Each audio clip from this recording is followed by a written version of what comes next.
Muribuka mu minsi mike ishize igihe twibazaga ngo ubu byagenda bite Donald Trump cyangwa se Joe Biden aramutse apfuye muri iki gihe amatora ataraba.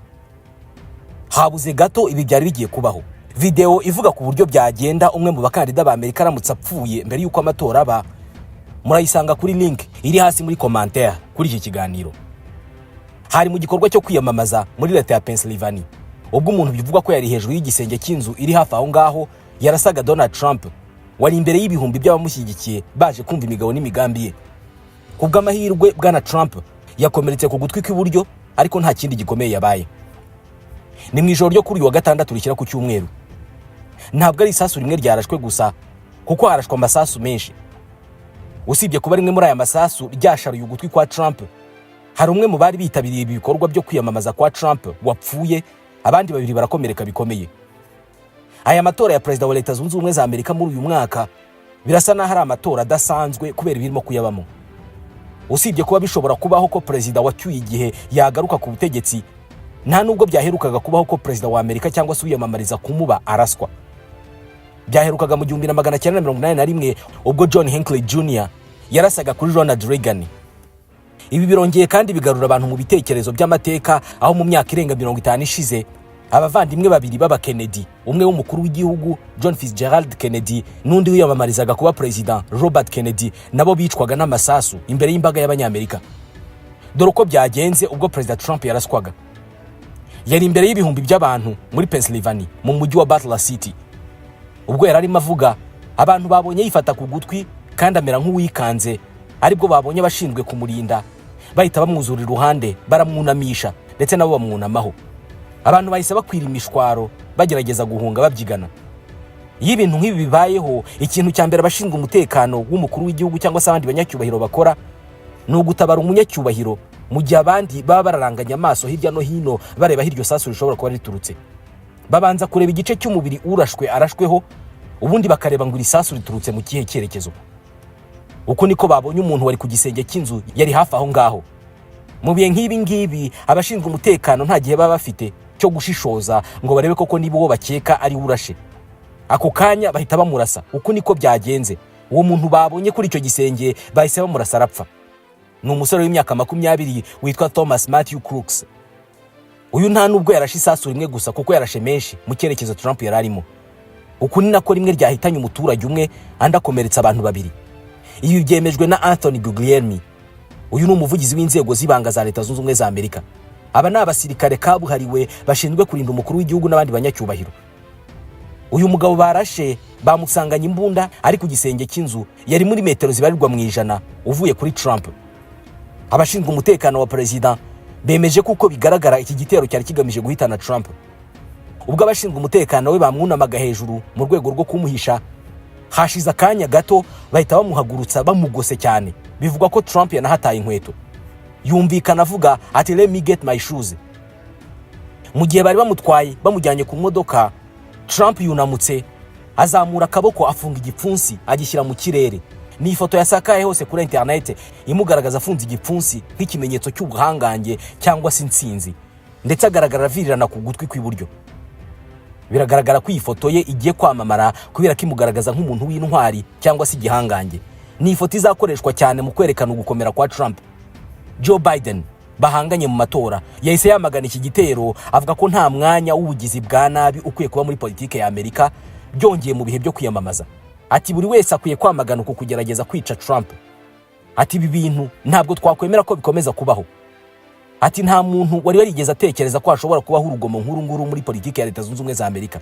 Biden yahise ava mu rugo rwe muri Delaware aho yari agiye kumara iyi weekend yose, ahita asubira Washington ku murwa mukuru aho biteganijwe ko akomeza kwakira amakuru y'iperereza avuye ku bashinzwe umutekano. Yanavuze ko yavuganye na Trump kandi ko yishimiye kuba ntacyo yabaye. Uyu musore Thomas Matthew Crooks ukekwaho kurasa Trump afite imyaka 20. Akomoka ahitwa Bethel Park muri Pennsylvania. Ni mu birometero 60 uvuye aho Trump yiyamamarizaga. Nta makuru menshi yatangajwe ku mateka ye n'ubuzima bwe, ariko byemezwa ko kuri liste y'itora yiyandikishije nk'umurepublika. The New York Times yanditse ko yaragiye gutora ku nshuro ya mbere. Nubwo yari umurepublika, ariko yagaragaye ku rutonde rw'abantu bateye inkunga umuryango witwa Progressive Turnout Project. ni umuryango ushingiye ku ishyaka ry'abademokrate ukora ibikorwa byo guhamagarira abantu kuzitabira amatora mu rwego rwo kwirinda ko abantu benshi bazanga gutora. Bwana Thomas Matthew agaragara ku rutonde rw'abatanze inkunga muri uwo muryango, yatanzemo amadolari 15. Ubwo Trump yaraswaga, hari nyuma gato yo gutangira imbwirwaruhame ye, yaratangiye kuvuga kubimukira. Hari saa 12:08 z'umugoroba ku masaha yo muri Amerika. Inaha hari mu gicuku. Ubwo isasu ryamufataga ku gutwi, ijambo yaramaze kuvuga ni murebe ibiherutse kuba, look what happened. Iki gikorwa cyo kugerageza kwica Trump gisa n'icyahuruje abayobozi bose bakomeye ku isi, bakomeje kohereza ubutumwa bwo kwamagana ibikorwa nk'ibi no kwihanganisha Trump n'abanyamerika muri rusange. Abayobora Ubwongereza, Israel, Ubuyapani, Ubuhindi, Ubufaransa n'ibindi bihugu. Emmanuel Macron we yavuze ko iri ngira ari ibara kuri demokarasi yo mu bihugu biteye imbere. Perezida wa Ukraine Volodymyr Zelensky nawe yanditse kuri X ko ibikorwa nk'ibi ngibi nta gisobanuro na kimwe bikwiye kugira, ndetse ko nta n'impamvu n'imwe ishobora gutuma hafatwa icyemezo cyo kwica uyamamariza kuba perezida wa Amerika. Minisitiri w'ububanyi n'amahanga w'Ubushinwa nawe yasohoye itangazo ryamagana iki gikorwa kandi yihanganisha Perezida Trump. Yavuze ko Perezida Xi Jinping nawe yihanganishije Trump. Yanavuze ko Ubushinwa burimo gukurikirana amakuru yose afitanye isano n'iki gikorwa. Ni gute umuntu azana imbunda hafi y'aho umukuru w'igihugu yiyamamariza akarinda ubwayisohora mu mufuko akamurasa? Hari abagabo babiri bahoze bakorera urwego rwa Leta Zunze Ubumwe za Amerika rushinzwe iperereza FBI babwiye CNN ko muri metero ziri hagati y'120 n'150 uvuye aho Trump yarari hatari hacungiye umutekano, nta nubwo hasatswe. Iriya nzu Thomas Matthew Crooks yarari hejuru, niyo nzu ndende iri hafi y'aho Trump yarari, kandi iri ahantu hitegeye neza Trump aho yarahagaze. Birababaje kuba abashinzwe umutekano batari bashyize umuntu ku gisenge cy'iriya nzu. Aya ni amagambo ya Bobby Chacon wahoze akorera urwego rwa Amerika rushinzwe iperereza FBI. Aya ni amagambo anahurizaho na Steve Moore nawe wahoze akorera FBI. We yarashinzwe kugenzura ahantu hose hashobora kwihisha mudahusha hegereye aho umunyacyubahiro ari. Nawe ntabwo yumva uburyo inzu warashe Trump yarihishemo itabanje kugenzurwa mbere, ndetse ngo banahashyire mudahusha wo mu nzego z'ibanga za Amerika. Aba bagabo bavuga ko abashinzwe umutekano batemerewe gukora ikosa na rimwe cyangwa ngo bagire ikintu na kimwe bibagirwa gukora mu gihe bategura ibikorwa byo kwiyamamaza ku muntu wabaye president cyangwa ushobora kumuba vuba aha. Uko biri kose, uku kugerageza kuraswa kwa Trump kwamuhinduye intwari. Nkuko bigaragara muri iyi foto ye yazamuye igipfunsi. Ibi ngibi biriyongera ku ntsinzi aherutse kugira mu kiganiro mpaka cya mbere yagiranye na Biden witwaye nabi cyane. Ibi ngibi bigiye gushimangira iturufu Trump amaze igihe akoresha y'umunyapolitiki ufite abanzi benshi badashaka ko yongera kuyobora Amerika. Kenshi yagaragaje ko yashyiriweho ibirego bigamije kumubuza kwiyamamaza kubera ko bazi neza ko mu buyobozi bwe atihanganira amakosa yabo. None dore barashaka no kumwica. Ibi araza kubivuga uko byagenda kose. Uko byagenda kose, iki gikorwa Trump arakibyaza umusaruro ndetse aragikuramo amajwi menshi. Hari umwarimu wigisha ibya politike muri kaminuza ya San Francisco wasabye abantu kutihutira gushaka impamvu ziraswa rya Trump. Yagaragaje ko inshuro nyinshi ibikorwa byo kwica muri Amerika bikunze gukorwa n'abantu bafite ibibazo byo mu mutwe, bitandukanye no mu bindi bihugu aho bikorwa n'abantu babizi neza babiteguye bagamije inyungu za politike. Biratekerezwa ko ibi ngibi byahise bizamura amahirwe ya Trump yo gutsinda aya matora. Igikorwa cyo kurasa Trump kikimara kuba, inzego zishinzwe kurinda abanyacyubahiro zahise zigota aho hantu batangira gukora iperereza. Hahise hashyirwa za bariyeri ku buryo nta muntu wemerewe kwinjira no gusohoka.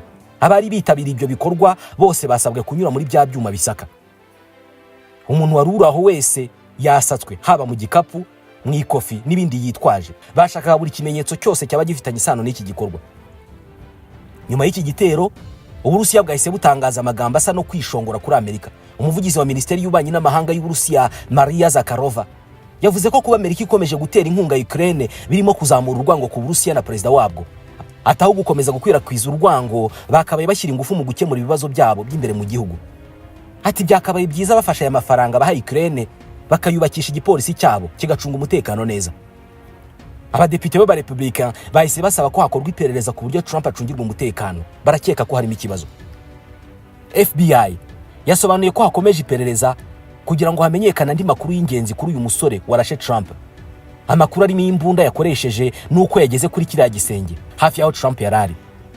CNN yavuze ko yagerageje kuvugana na se w'uyu musore Matthew Crooks, maze abasobanurira ko nawe atari yumvisha ibyabaye kandi ko abanza kuvugana n'abashinzwe umutekano mbere yo kuvugisha itangazamakuru.